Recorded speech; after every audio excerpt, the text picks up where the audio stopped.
পেহেলগাঁওয়ের room, কাঠের ঘর। পর্দাটা সরিয়ে দেখি। Wow, what A view.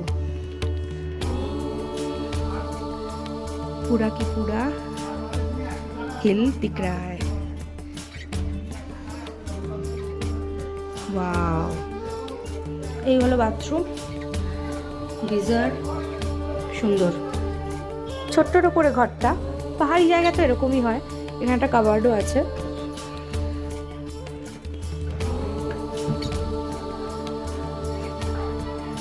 একটা সোফা আছে, ভাল লাগছে বেশ। মেনলি তো ভিউটাই তো অসাধারণ। এখানে বেডের সঙ্গে ওয়ার্মার দিয়েছে যাতে খাটটা গরম হয়ে যায়। এখানে বেশ ঠান্ডা আছে, যথেষ্টই ঠান্ডা।